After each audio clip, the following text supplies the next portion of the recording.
2020年7月16日，我发布了我在 B 站的第11个视频，同时我的粉丝从8个变成了9个。我开始怀疑自己，我为什么要做 UP 主？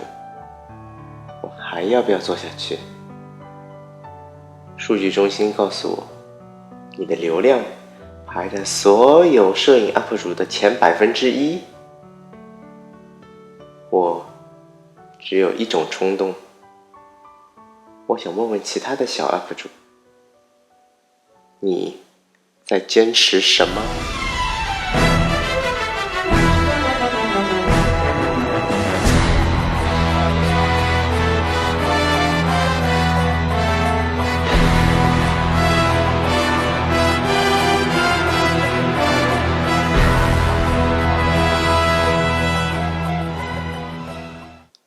人都到齐了吗？那我们开始吧。我比较熟的人都喊我叫朱大条 ，B 站的名字叫星空的遐想。Hello， 大家好，我是 Landis。到现在为止，我是一个有12年经验的摄影师。我是秋芬，一个生活区 UP 主。开始的时候我是想做一个美食主播的，但是后来呢，发现自己对摄影和摄像以及后期特效比较感兴趣，想做一些小电影之类的东西。我的 B 站名字叫雷欧京，我目前是大2的学生。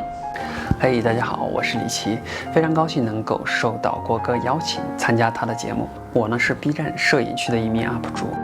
Hello， 大家好，我网上用的名字叫 Claire，我主要做的视频是日常vlog 更新，还有一些有时候会有我的游戏的内容，所以做的比较杂。好，大家好，我是莱卡，今天谢谢郭哥要采访我，然后他说让我录第一反应，所以我就没看问题，然后我现在看一眼。第一个问题是一句话介绍自己，主要做什么方向内容？大家好，我是莱卡，我做旅游和摄影的这方面内容。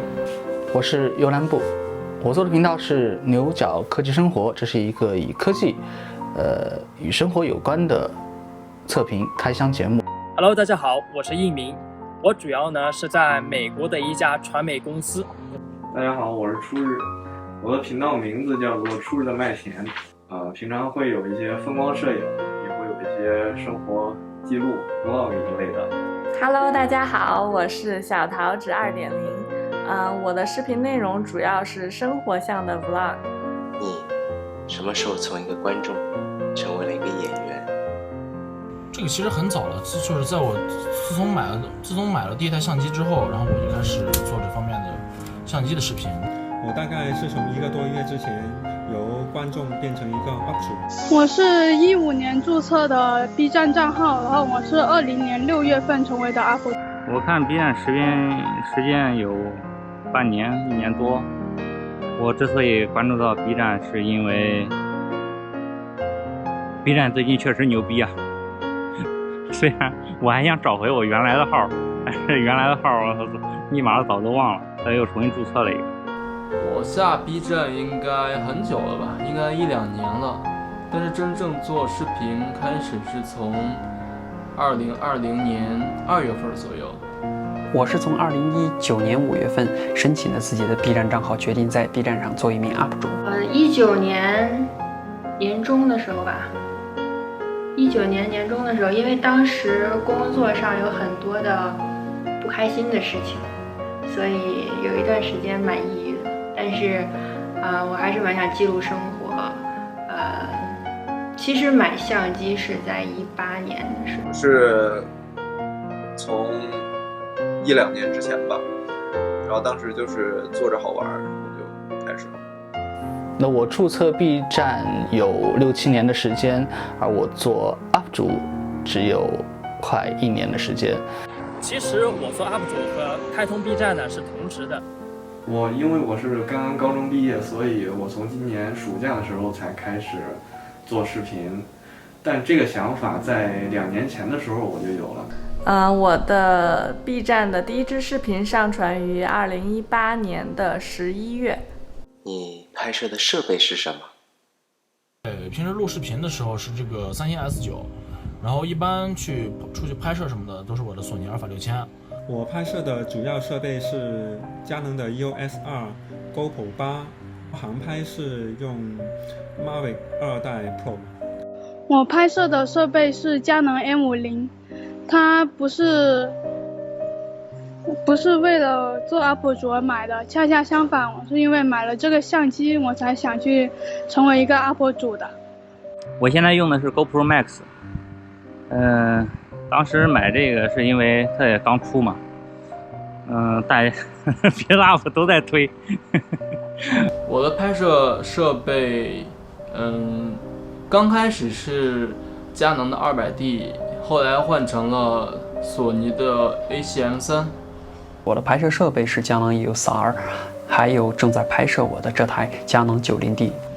我拍摄的设备是佳能的 G7X， 应该是大部分博主都会有一个。我用的设备是富士 X-T3，主要来拍视频。然后拍照的话，其实我富士、徕卡、尼康都在用，然后还有一些其他各种牌子的胶片相机。富士这个系统确实是为了拍视频买的，但是就是买了之后，我又发现它其实自己也挺有魅力的，所以我自己拍照的时候也会用，然后也推荐大家用。在主力的拍摄设备是富士的 X-T4， 那这也是一款较新的相机。那这台相机是不是我专门为了做 UP 主而买的？让我想1秒钟，可以说是的。我拍摄的设备，如果外拍的话，主要还是手机；如果在家拍摄的话，用的是单反相机佳能 5D。那么我的拍摄设备的话，目前是这台正在录制的 A7R3， 镜头是腾龙的2875。我拍摄的设备，很随意，之前就是用手机和佳能很旧的一个相机，不过最近有为了拍视频而专门买了索尼新出的 Vlog 相机 ZV-1。你觉得自己做的内容好看吗？我觉得我做东西其实还都行。我看其他的 UP 主他们做的视频里面都是涵盖了很小的一小部分，应该做一个大汇总，毕竟我也用这么长时间了。我觉得我自己做给客人的东西是很好看的，但是给自己做的视频，就因为有时候会比较偷懒，所以做的还不是很仔细。但是还行吧，应该不算难看，因为我做人做视频都是有底线的。觉得我自己做的东西还是挺好看的，我就是觉得它有趣啊、好看啊，我才会拿出来分享给大家。成片还是挺好看的，但是教程的话有些我的教程并不是太好看，你要和国外的比起来，我的教程并不是最好，并不好看，但是出来的成片还可以。没有迎合大众吧，不太好看。我现在也不了解自己应该是做什么的 UP 主，因为很多 UP 主都会做同一个内容，比如说徐大骚啊，他们都会做吃播，一直在做吃播，而游戏主播会一直在做游戏区。现在呢，没有一个特别的明确的目标，我也在慢慢摸索吧，不急。好多东西都特别喜欢，慢慢来吧，慢慢来看自己到底适合哪一块。目前为止，我没有觉得自己做的视频有多好看，只是将自己的一些所思所想能够与大家进行一个分享。我觉得这是我自己目前来说做视频的一些目的。我觉得自己做的东西好看啊，不然我为什么要放上去呢？但是我知道我做视频的质量没有那么好，但是我自己是图个开心，然后给爸妈看比较完整，虽然看起来有点拖沓，还行吧，还可以。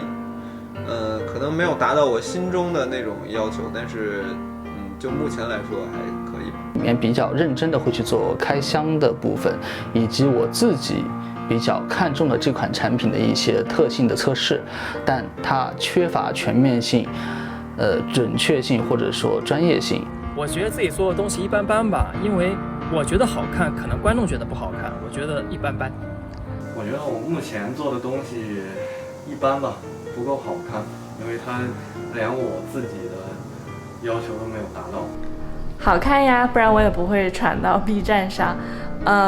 就我的视频虽然也是以记录生活为主，都是一些很琐碎的片段，但是我呢会以一种比较有主题，或者说有故事感的方式把这些片段串联起来，所以我觉得还是挺好玩的。有没有个视频你觉得自己做的特别用心，特别的好？我都挺用心的，真的是都挺用心，没有任何自私之类的，因为我是把这个作为一个爱好来讲，然后我这个人是属于那种爱好干的比主业更认真那种人，是属于这样。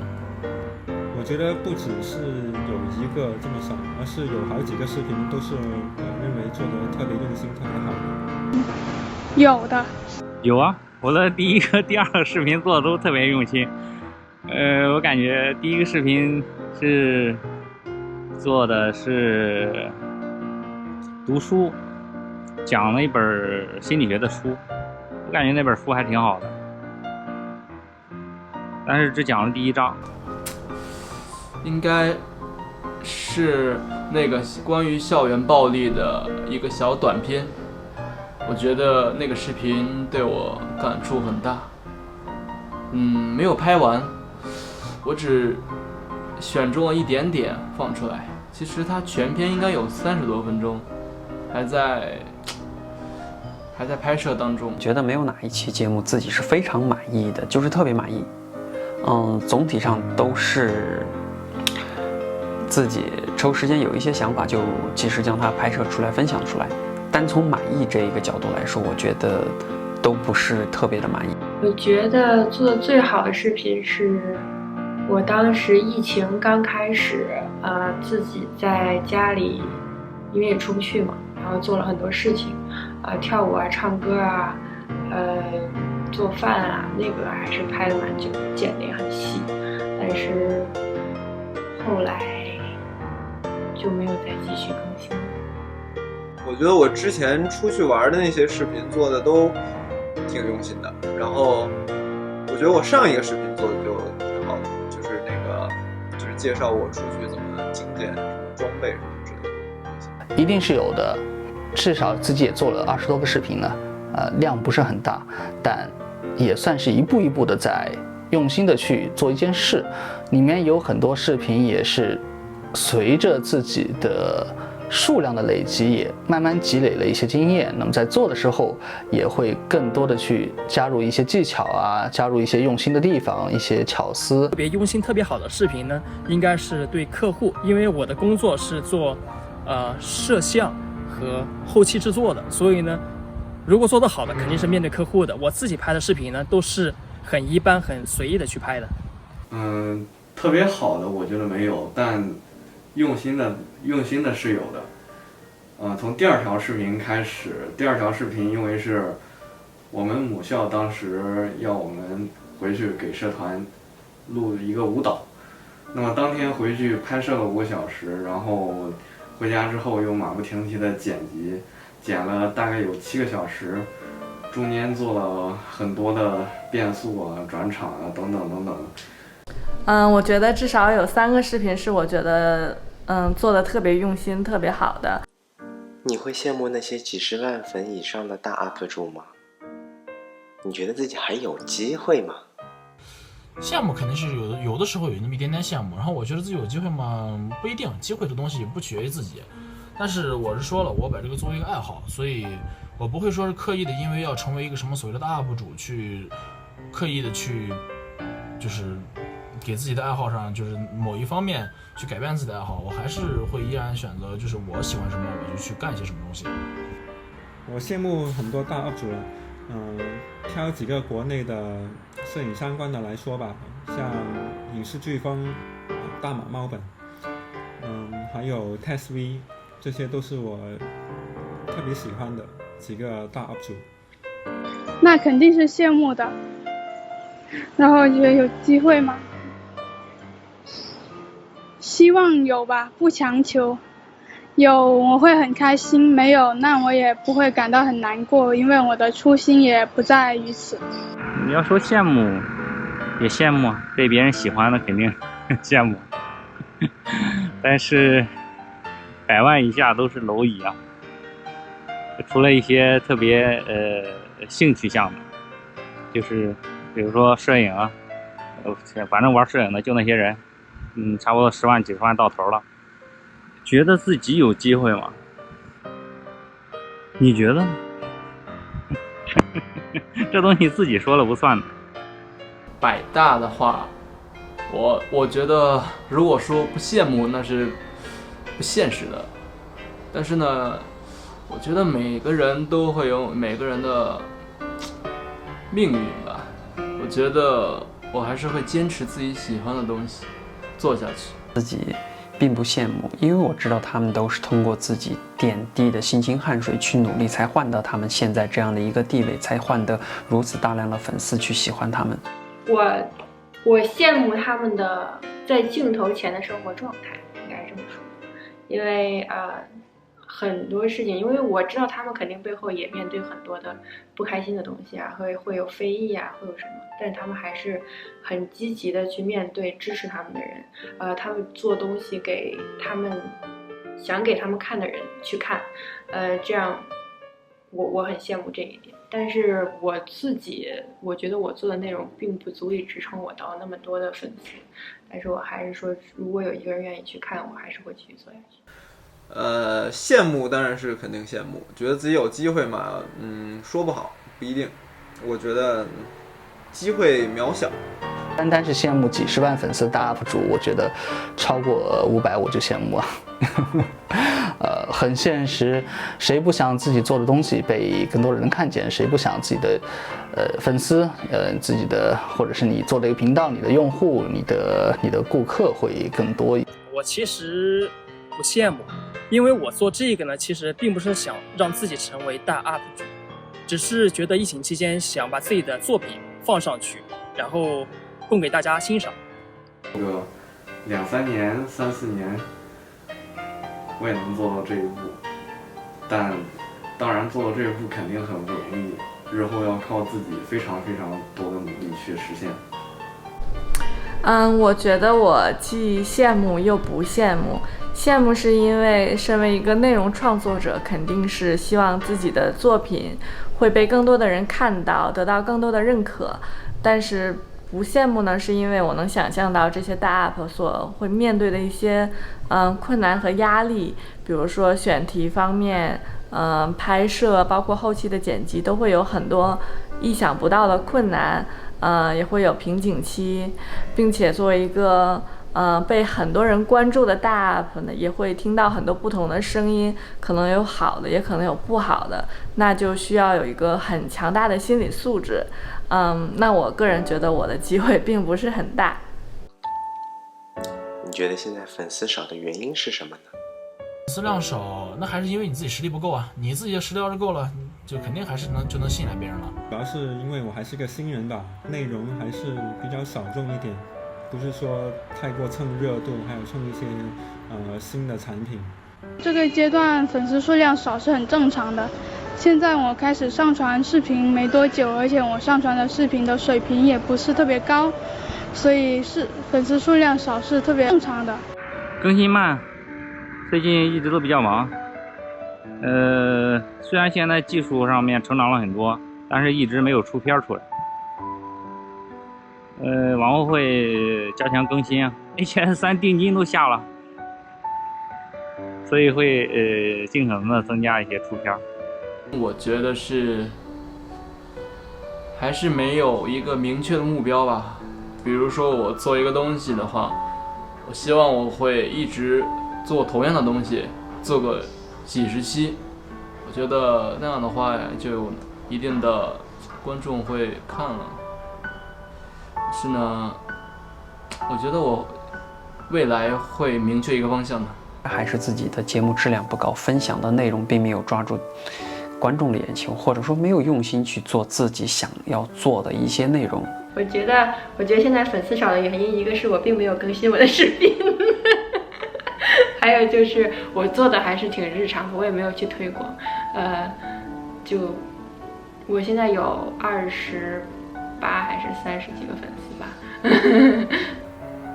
因为我之前是做就是出去玩的那种嘛，然后现在最近开始尝试做一些就是我自己有的一些器材的这些评测，然后觉得可能最近转型之后做的视频还没有那么多，然后就是大家想看的话，可能就看这么几个，然后就没了，然后就可能就不会特意的关注，就是原因就是我还没有真正的摸清这里面的玩法和套路还是方法，归根结底是自己做的内容不够吸引人，别人是不是愿意去点开持续的去观看，或者是帮你转发3年，让别人也看到，更多的还是在于你的作品能不能代表他的一个价值观，以及他所感兴趣的一个点，甚至已经说出了他想说的话。真不知道哎，我不知道是因为需要推，还是真的是自己的内容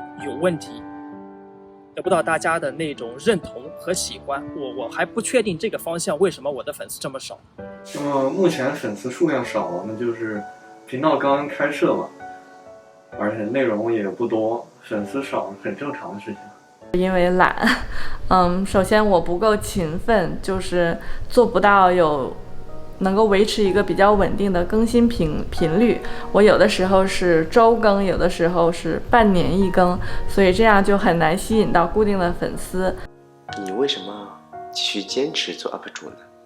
这个动力还是爱好，真的就是爱好。我干很多事情其实是为了爱好进来，以至于什么以前的健身啦、拍照啦、摄影啦，各种各样的东西都是因为爱好，还有打乒乓球啦，各种各样的东西都是因为靠爱好坚持下来的，并不是说什么各种各样的功利主义。我觉得是因为今年的这个疫情原因吧。因为我大概2、3年前就已经有做自媒体的一个想法，但是因为工作太忙的原因，所以一直没有付诸行动。但是今年这个疫情让我的生意下滑了不少，所以让我在家里多了很多时间去思考，而且去进行一些拍摄上的创作。最后还是下定了决心，开始做一个 UP 主。一份喜爱吧，我还是希望把我身边的一些生活的趣事啊分享给大家，也用镜头来记录我的青春，让我以后长大之后再回看这些视频会感到很满足很幸福。之所以做 UP， 是因为我看到了一种可能性，一种在现在这个时代快速崛起的可能性。一直驱动我的也是这个，想当一名大 UP， 当然了，应该是兴趣吧。我觉得做每一件东西最好的动力就是兴趣。兴趣是你最好的老师，不管说有没有创作激励啊，或者是粉丝数量，我觉得取悦自己是最重要的。我觉得自己是非常热爱生活并乐于分享的，所以这也是我想用视频的一种方式去分享自己的一些感受、一些生活的初衷。其实就是说，一个是我在自己做剪视频的时候，我剪视频、拍视频的时候，我自己很享受这个过程，是游离在我的日常生活和日常糟心的工作之外的东西。在我能投入我的100%精力在这个方面的时候，我自己的心情得到了缓解，我现在越来越开心再加上我的爸爸妈妈也在看视频嘛，然后亲戚朋友，国内亲戚朋友也可以关心到我的生活，他们看下来，他们知道我在干什么，他们也更加放心。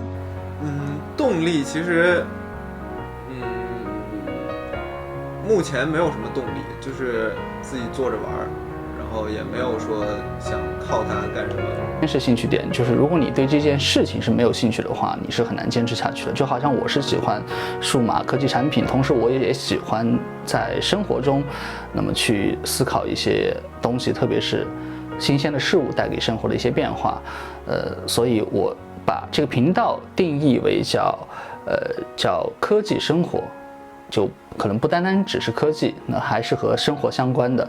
其实也没什么动力啊，只是做这个，还是因为疫情期间嘛，自己的时间比较多，然后工作上面的事情呢也比较少，就不想把自己的时间太多浪费在家待着，所以呢还是想做一点视频。我做UP主的动力呢，就是表达自己，因为我想用摄影去讲述自己的故事，用照片或者视频，我非常希望自己的故事能够引起观众的共鸣。霍金曾经说过，他一生中最令人他感动的事情就是遥远的相似性。那么当大家看到视频的时候，彼此也互不相识，但是因为有一些共通之处而能相互之间引起共鸣，这就是一种遥远的相似性吧。那它着实是令人非常感动的。是记录生活，分享生活。其实有这个想法已经很久了，但是最开始的一个契机呢，是因为闺蜜的婚礼，我想拍一支很温馨、很特别的视频送给她，当做一个很有意义的礼物。你会一直做下去吗？你会给自己定一个期限吗？我会一直坚持往下继续做，但是不能像别人一样，就是什么几天一更，因为不稳定。因为我现在毕竟还是个学生，我还是要以学业为主。但是我一旦有闲时间，我就会继续去做这个东西。其实我也不确定能不能够一直坚持下去，或者能坚持多长时间。反正还是以自己的兴趣和内容为主。如果实在工作太忙的话，不会为了周更而去降低我的视频质量。会的，只要我有时间有素材，我都会一直做下去的。我也没有特定的给自己定下过什么期限，应该是会一直做下去的，至少在我学生的这段时间。也应该是会有的，但不是说到了那天，然后我还做不成，然后我就不更视频了，那是不可能的。更新是一辈子的事情，做 UP 是一种生活的态度，不能说你说感觉没粉丝啊，然后没流量啊，然后就不做视频了。他们就不是来做 UP 的，他们就是来挣钱的，他们就是想靠这个吃饭啊，然后但是靠这个吃饭也是有必要的，起码这个有粉丝有流量，心理上能得到支持。做视频的话，我想我应该会一直做下去，至少在大学期间会遇到什么好的灵感呀，什么好的想法，我会拍下来，作为一个留念，作为一个纪念。等未来10年后，我看10年前的自己，我也会有不一样的感触。关于做视频，我想自己会坚持下去的，因为从目前的良心回馈来说，我也通过这样一个频道认识了不少朋友，也非常愿意去继续在这上面投入一定的精力，去继续做自己喜欢做的事情。没有期限，能做就做，一直做下去。应该会一直坚持做视频吧，然后期限应该没有，就是只要我还在喜欢就是摄影摄像这方面，就应该不会停吧。我相信我会一直坚持下去做视频，因为我觉得在做视频的过程中，我也得到了不断的成长，无论是这个叫工作的技巧技能上啊，操控这些设备以及一些软体，还是说在思维上，或者说在表达方面，在与人沟通方面，我觉得都会有一些收获，会让你慢慢的变得更优秀。那既然有一件事情能够让你自己变得更优秀，为什么你不坚持做下去？不要只看眼前的利益，也不要仅仅是在乎于你的粉丝量和作品的一个传播度。我不知道，因为我不知道疫情之后会怎么样，但是呢，我可能我的目标是半年吧，半年我看状态，如果在 B 站上面做的也不太好，然后工作又繁忙的话，我可能就不会继续做下去，也有可能是1个星期、2个星期做一点点内容。会一直坚持下来做视频吗？毕竟这是一个自己的爱好。我肯定会一直做下去，并且不会给自己一个期限，因为我做视频的初衷就是记录生活，所以只要我的生活还有意义，还有值得去记录的事情，那我就会一直做下去。你有想过要做全职 UP 主吗？你觉得做 UP 主可以养活自己吗？说实话，我觉得这个概率不大，不可能是全职，因为我还有我的生活，还有各种各样的东西。我这个只能作为一个爱好，但是爱好呢，我也不会说是因为它只是个爱好就很不上心。爱好我也依然会很努力的去把它做到最好，做到我能做到的最好。就是这样。我暂时并没有想全职做一个 UP 主，因为最近疫情好转，工作量也开始慢慢恢复了。我还是偏向把我自己工作室的事情先做好来说，应该不可以养活我自己。UP 主我是没有考虑过的，我的专业是医学类的，我也希望以后去从事医学事业，去医院工作，去帮助更多的人。我觉得这样是对于我来说是更有价值、更有意义的一件事吧。我也不会放弃做 UP 主，但是我不会把它当成一个主业来去做。养活自己是绝对没有问题的。如果做全职 UP， 是现在原来的那个视频的话，流量给的那个钱还是挺高的。现在虽然降了一点，但是反正够吃饭了。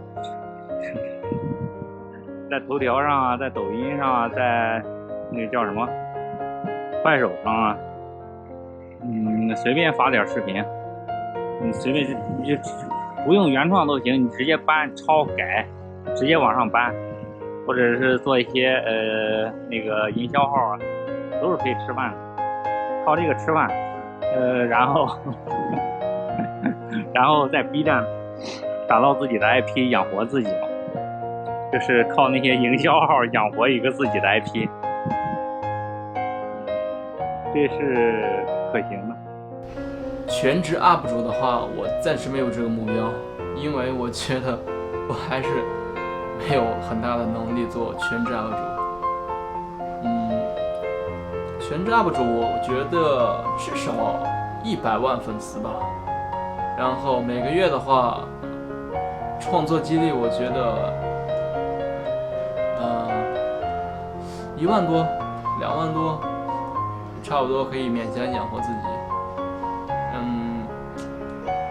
我也希望我可以通过做视频来获得一定的收入，这是我的梦想。我最大的一个憧憬就是希望有人看，希望有人认可我，然后这样的话我就有做视频的动力，会一直不断的突破自己，一直不断的服务观众。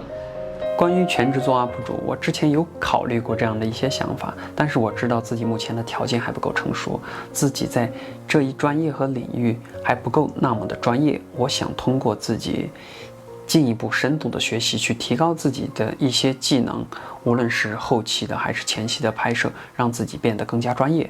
这时候，当自己有比较大的资本的时候，才有勇气去选择放弃。因为如果真的去辞职了，从我目前所掌握的技能来说，我觉得我无法养活自己，更何况我现在不只是一个人。现在就可以养活自己，但是我觉得到未来的某一阶段，我觉得这完全是看人生状态。如果你的人生状态觉得你做这个更开心，你可以，我觉得我想要拥有这种自由去做这种选择，但是现在我并没有。最后一个问题，想要做全职 UP 吗？觉得自己可以靠这个养活自己吗？我希望以后可以靠这个养活自己，但是做全职博主的话，我可能不会，因为我觉得我现在这种，比如说1周2个视频的这个频率，好像也不是那么耽误时间，然后我觉得我时间就是还控制得过来，所以我觉得还是会有一份工作之后，在工作之余做这个。想过，而且可能也会去实施。或许不是在现在这个内容上去做，因为我也说了，真正你想做好一件事情，或者你想全职去做，那你就必须得去关注。我刚才说，可能你可以在你业余、你爱好的层面上不去关注的点，那就是你的粉丝、你的用户、你的转化，是吧？只有你呢拥有了这些东西之后，你才可能从中去获取物质的反馈，那么你才有可能去养活自己呢。如果你想要养活自己，如果我想要养活自己，那我就必须去考虑这些问题。自己有兴趣做视频，那用兴趣去养活自己，我相信是每一个人都不会去拒绝的。做自己爱做的事情，并且能从中获取到收入，是一件很幸福的事情啊。其实我自己并不想做全职 UP 主，也不指望这个养活自己，因为我自己有自己的事情和工作要去做，所以呢，我觉得这个B 站对我来说呢，主要还是一个兴趣爱好和与大家的分享我的生活吧。全职 UP 主我没有想过去做，因为做 UP 主确确实实是养活不了自己。我不会想做全职的 UP， 因为如果拿这个当做事业来养活自己的话，我可能会饿死。我更希望把这个当做一个兴趣爱好。那这样的话，我也不会太过于计较，结果或者说达到一个什么样的期望。那这样我也可以更加享受这个过程。对。在这个1% UP 主掌握99%流量的现在，小 UP 主可能终究还是小 UP 主。那你呢？你在坚持什么？你会一直坚持下去吗？记住你坚持的东西，不忘初心，方得始终。Hello， 各位喜欢制作视频的小伙伴们，你们好呀！那非常开心能有这个机会呢，给大家讲两句祝福的话。那我希望大家呢，可以就是享受这个制作视频的这个过程，同时呢，把这件事情坚持下去。那随着你做的视频越来越多、越来越好以后呢，我相信一定会有越来越多人看到你们的视频，一定会有越来越多的人喜欢上你的视频，好吧？那坚持下去，我们就下一个视频再见。